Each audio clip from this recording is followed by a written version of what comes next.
guys, I'm Bethany. And I'm Kristen. And this is Looking for the Middle. And it's my turn to pick for CouchCast. Yay! Oh, don't throw them out of the bowl. Maybe this was destiny. Maybe. Let's pick that one that's on the floor. Ooh, okay. This is another This is another question from a listener. Oh, cool. That we got on social media. So this is from Erica. Okay. And Erica says, what do you think of holding hands or any other form of physical affection before you're exclusively dating someone? Oh, so it's not just, what do you think of holding hands while you're dating? It's, I might be going out with a couple of different people. What do you think? Where do you draw the line on that? Yeah. Oh, wow. I honestly have never thought about this before. Really. I haven't either. My initial thought, I'm thinking, okay, if this were me, what would I do? I would say holding hands is probably okay, but then at the same time, I really like holding hands. Same. Like, that's a big deal to me. Same. You're going to earn brownie points if you hold my hand. Yeah. So, because I think about, if we were sitting, I don't know, movie theater maybe, but like somewhere, and I was on a date with a guy and he put his arm around me, I wouldn't think that was weird if we weren't exclusively dating. Just kind of a casual arm on the back of your chair. Yeah. Maybe. Yeah, that would be fine. I guess my thought, now that I'm thinking about it more, is, okay, if you're dating multiple people to the point that you are wanting to have that sort of physical affection between you, have you passed the point that you should be dating multiple people? Yes. I thought about it. For me, yeah. I thought about it that way. Or is she just asking, hey, we haven't had the DTR yet. What's okay? Oh, I see. He may Not be that you're dating multiple people. Yeah, just we can talk about that too. I think it's good to talk about both sides, but also like, hey, we've been dating. We haven't actually like made it official. Is it okay for the physical contact before that? I say no. I don't think no, so. like at all. No, other than what we just said. I think holding hands is fine. Yeah. Arm on the back of the chair is fine. That's about it. Yeah.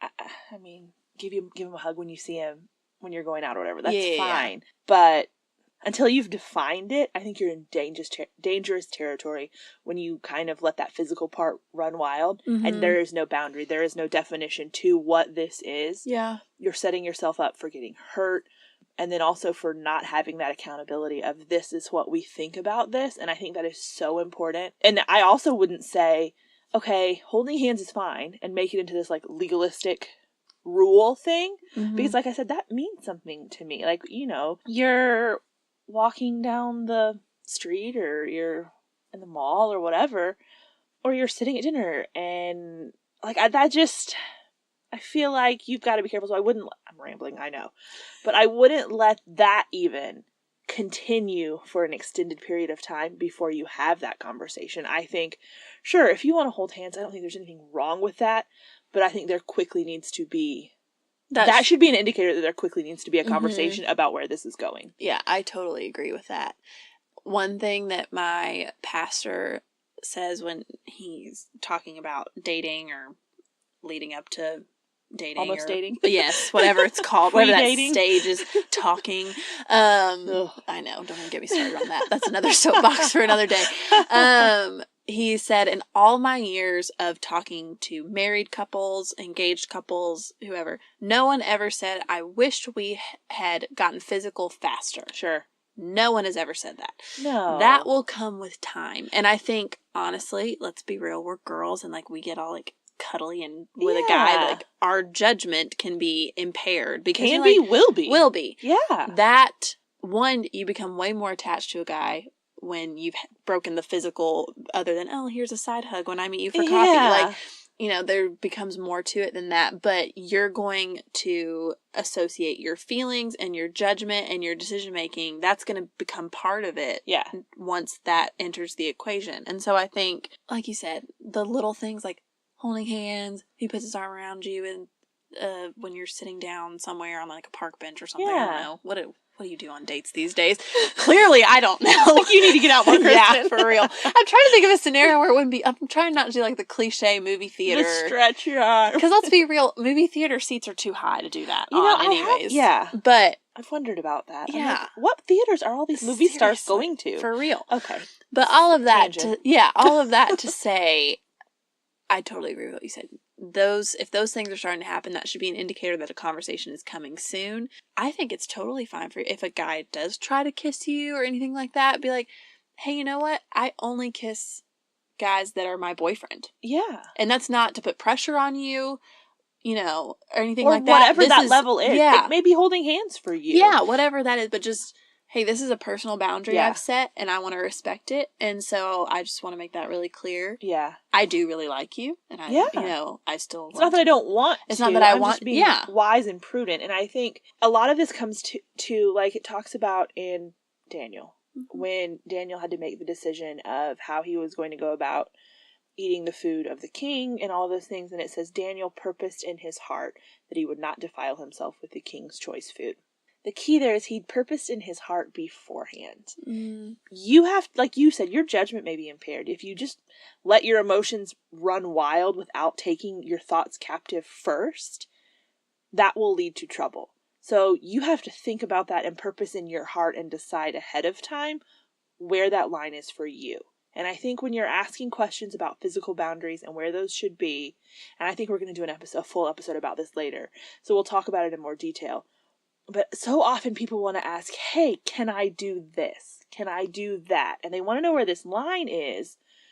And I was talking about this with some people in like a different subject matter before, but the principle is the same, that what you're asking is, how close can I get to sin and it not be sin? Why would we want that to be our mentality? You know, the Lord says to be holy because I am holy. We're to be like him. And so the question is, how much like Jesus, how holy can I be? How much on the other end of that can I go? And I think there needs to kind of be a paradigm shift. Not how close can I get to wrong, but still be right. Which is kind of, and I'm not saying that's what this question is. I just think you have to be careful when you're talking about the physical boundaries within a relationship, at what stage and when is this okay and when is it not. Because first you have to take your thoughts captive. You have to manage your expectations, and you have to say, here's where the line is. I'm not going to cross it.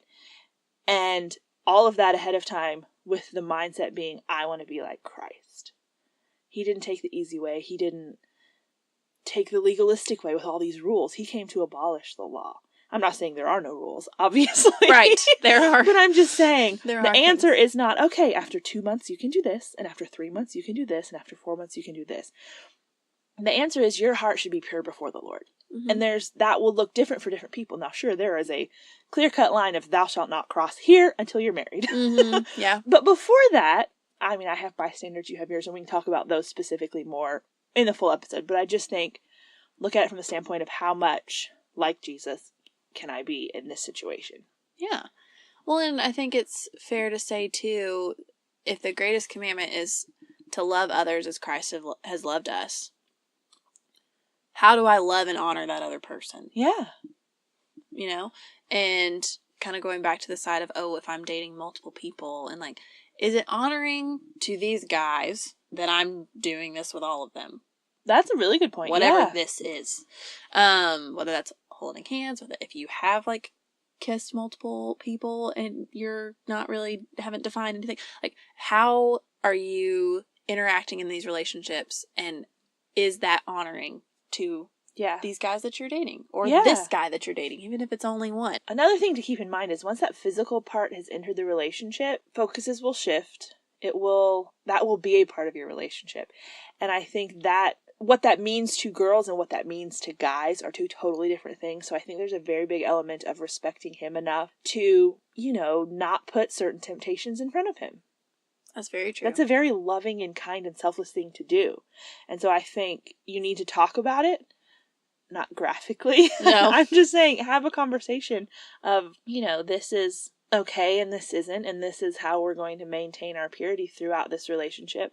And I think it's smart to talk to someone who knows you well, independently. He should have a older man in his life pouring into him and helping him through some of those things. And then you should have women in your lives who know you well, who know your struggles, who know that they're involved enough to know that and can make recommendations and suggestions, and then also provide accountability, who will check in and say, hey, how are you doing? Yeah. How is this going?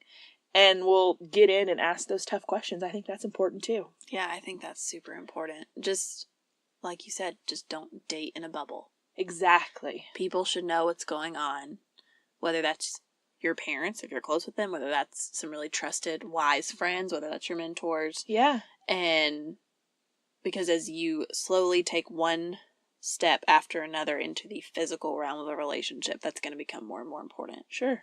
So. Oh, I agree 100%. I think that's good. Yeah. So to answer your question, all of that to say, Erica. Yes. I think holding, whatever that initial stage is for you, like whether it's holding hands, if you're not comfortable with it, that's fine. I think whatever it is, you need to think about it ahead of time and then be willing to stick to that once you are in a position where he could try to hold your hand or he could try to kiss you before you're ready or whatever it is. And definitely don't, like you said, if you're not comfortable with that, that's okay. Yeah. If he's pressuring or he's saying, hey, it's okay, but it's not, listen to your conscience. Mm-hmm.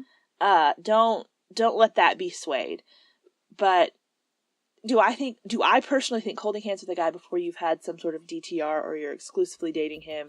Yes. I think that's okay. Yeah, same. But you need to do some heart searching and decide that for yourself. Agreed. So, I think that wraps it up. Yeah, I think so. Sounds good. Thanks, Erica. Yeah. Until next time, guys. I'm Bethany. And I'm Kristen. And this is Looking for the Middle.